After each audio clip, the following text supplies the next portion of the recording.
Okay, when you install a drain on a modified roof, there are a number of components that you have to put together, and they have to be put together properly. The drain's designed for water to flow down it, obviously, but in certain scenarios, drains can become clogged, and in that case, the water then goes backwards. And if the steps aren't done properly, that's when your roof can fail.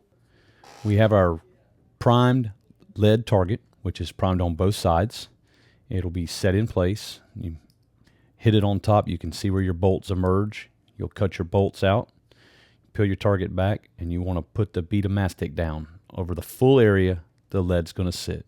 It's very important to get a 1/4 inch of mastic, especially around the center, right on the drain bowl. The drain bowl is where the compression takes place. Once the mastic's been applied, the lead can be then set back in place, where it'll have to be repeatedly molded and formed with a rubber mallet or a hammer and a block to get to conform to that drain bowl. He'll cut out the center hole, needs to be larger than the pipe, and then he's going to start working that lead down into the bowl, which does take some time. So don't try to force this part of the detail. It has to have time to stretch, and you're going to go around and around. When you get it nice and formed into the drain, it should turn down somewhat vertically into the bottom of the bowl. You'll be ready to apply your inner ply target. And when drain's got a sump, a lot of times the target has a mesh or a scrim. Most materials do, and they won't quite fit into that direction change perfectly. It'll cause what we would consider a mole run or a small wrinkle. Those wrinkles should be split, heated down, and then they can be stripped in.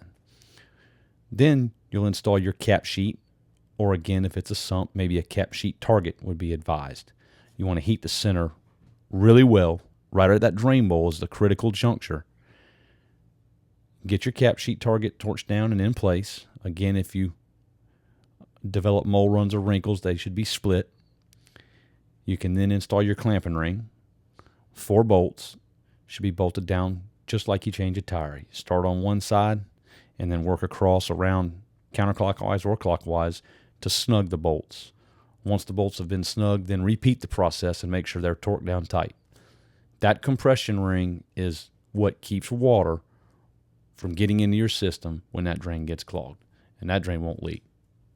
If you have any questions about our processes or our products, check us out at www.barberjacks.com.